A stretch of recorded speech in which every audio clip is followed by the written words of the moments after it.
আসসালামু আলাইকুম বন্ধুরা। আগামী 1 জুলাই থেকে সরকারি চাকরিজীবীরা পেতে পারেন মহার্ঘ ভাতা। এ বিষয়ে সমকাল পত্রিকা তারা তাদের ওয়েবসাইটে একটি নিউজ প্রকাশ করেছে। তো এখানে কি বলা হয়েছে আপনাদেরকে সমস্ত কিছু দেখিয়ে দেব। তো আপনাদের যাদের বিভিন্ন চাকরির আপডেট সাজেশন এবং আপনারা যারা বিভিন্ন চাকরিতে আমাদের মাধ্যমে আবেদন করতে চান, অবশ্যই আপনারা আমাদের হোয়াটসঅ্যাপে যোগাযোগ করবেন। ডিসক্রিপশন বক্সে অথবা স্ক্রিনে আমাদের হোয়াটসঅ্যাপ নাম্বারটি দেওয়া থাকবে। তো এখানে দেখতে পাচ্ছেন সরকারি চাকরিজীবীদের মহার্ঘ ভাতার নীতিগত অনুমোদন আগামী 2025-26 অর্থ বছরের বাজেটে প্রথম থেকে নবম গ্রেডের সরকারি কর্মকর্তা কর্মচারীদের জন্য 15% এবং দশম থেকে 20তম গ্রেডভুক্ত কর্মকর্তা কর্মচারীদের জন্য 20% মহার্ঘ ভাতা দেওয়ার প্রস্তাব জনপ্রশাসন বিষয়ক কমিটিতে নীতিগত অনুমোদন পেয়েছে। তো এখানে যারা 20তম গ্রেডের কর্মচারী রয়েছেন তাদের যে বেসিক বেতন সেটি কিন্তু 8,250 টাকা এবং এর সঙ্গে 20% যদি মহার্ঘ ভাতা যুক্ত করা হয় তাহলে তারা পাচ্ছে 1,650 টাকা তারা মহার্ঘ ভাতা পাবে। এবং এখান থেকে যে বিশেষ সুবিধা 1,000 টাকা ছিল সেটি যদি বাদ দেওয়া হয় তাহলে সেখান থেকে 650 টাকা তারা বাড়তি পেতে পারে। তো এবং তারপরে এখানে বলা হয়েছে আগামী 1 জুলাই থেকে সরকারি চাকরিজীবীরা এই সুবিধা পেতে পারেন। তো আগামী 1 জুলাই থেকে আশা করা যাচ্ছে সরকারি চাকরিজীবীরা এই মহার্ঘ ভাতা পেতে পারেন এবং আগামী 2 জুন নতুন অর্থ বছরের জন্য অর্থ উপদেষ্টার বাজেট বক্তব্য এ ঘোষণা থাকতে পারে। গত মঙ্গলবার সরকারি ক্রয় সংক্রান্ত ও অর্থনৈতিক বিষয় সংক্রান্ত উপদেষ্টা কমিটির বৈঠক শেষে সাংবাদিকদের বলেন মহার্ঘ ভাতা দেওয়ার বিষয়টি সক্রিয়ভাবে বিবেচনা করা হচ্ছে। এ বিষয়ে একটি কমিটি কাজ করছে। একই দিন অর্থ মন্ত্রণালয়ে অর্থ উপদেষ্টার সভাপতিত্বে অনুষ্ঠিত জনপ্রশাসন বিষয়ক কমিটির বৈঠকে মহার্ঘ ভাতা দেওয়ার প্রস্তাবে নীতিগত অনুমোদন দেওয়া হয় বলে অর্থ মন্ত্রণালয় সূত্রে জানা গেছে। সবকিছু ঠিক থাকলে প্রধান উপদেষ্টার কাছে সার্বিক বাজেট অনুমোদন নেওয়ার সময় মহার্ঘ ভাতার বিষয়টিও অন্তর্ভুক্ত থাকবে। সাধারণত 5 বছর অন্তর একটি নতুন বেতন স্কেল ঘোষণা করার কথা।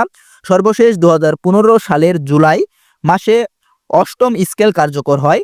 এরপর আর কোনো বেতন স্কেলও হয়নি। মূল্যস্ফীতি বিবেচনায় সরকারি চাকরিজীবীরা প্রতি বছর 5% হারে বার্ষিক ইনক্রিমেন্ট পেয়ে আসছিলেন। তবে উচ্চ মূল্যস্ফীতির কারণে গত জাতীয় সংসদ নির্বাচনের আগে 2023 সালের জুলাই থেকে বার্ষিক ইনক্রিমেন্টের পাশাপাশি অতিরিক্ত 5% হারে বিশেষ প্রণোদনা দেওয়া হয় যা অব্যাহত রয়েছে। মহার্ঘ ভাতা কার্যকরের সঙ্গে 5% বিশেষ প্রণোদনা সুবিধা বাতিল হয়ে যাবে। অনুমোদন প্রস্তাব অনুযায়ী আগামী বাজেটে প্রথম থেকে নবম গ্রেডের সরকারি কর্মকর্তা কর্মচারীরা মূল বেতনের 15% এবং দশম থেকে 20তম গ্রেডভুক্ত কর্মকর্তা কর্মচারীরা 20% মহার্ঘ ভাতা পাবেন। আপনাদেরকে প্রথমেই বলে দিয়েছি যে যারা 20তম গ্রেডভুক্ত কর্মচারী রয়েছেন তাদের এখানে কিন্তু মহার্ঘ ভাতা আপনারা পাবেন 1,650 টাকা এরকম মহার্ঘ ভাতা পাচ্ছেন আপনারা এবং যা আগামী 1 জুলাই থেকে কার্যকর হবে।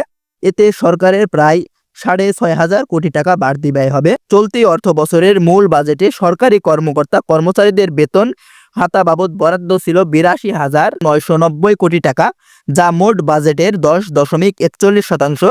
কয়েক দফা পদোন্নতি দেওয়ায় সংশোধিত বাজেট এ খাতে বরাদ্দ কিছুটা বেড়েছে। সাধারণত প্রতি বছর বেতন ভাতা খাতে বাজেট বরাদ্দ 6 থেকে 8% বাড়ে। এর সঙ্গে মহার্ঘ ভাতা যোগ হলে 2025-26 অর্থ বছরের জন্য বরাদ্দ 97,000 কোটি টাকার কাছাকাছি হতে পারে। গত ডিসেম্বরে মহার্ঘ ভাতা সংস্থানের বিষয়ে প্রধান উপদেষ্টার মুখ্য সচিবকে আহ্বায়ক করে 7 সদস্যের একটি পর্যালোচনা কমিটি গঠন করে অন্তর্বর্তী সরকার কয়েক দফা বৈঠকের পর পর্যালোচনা শেষে কমিটি গ্রেড ভিত্তিক মূল বেতনের 10 থেকে 20% ভাতা দেওয়ার সুপারিশ করে। গত জানুয়ারি থেকে এই ভাতা কার্যকরের পরিকল্পনা ছিল, তবে শেষ পর্যন্ত সরকার সিদ্ধান্ত নেয়নি। এখন নতুন করে আবার উদ্যোগ নেওয়া হয়েছে। তো এই পর্যন্তই। পরবর্তী আপডেট পেতে অবশ্যই আপনারা আমাদের চ্যানেলটি সাবস্ক্রাইব করে আমাদের সঙ্গেই থাকবেন।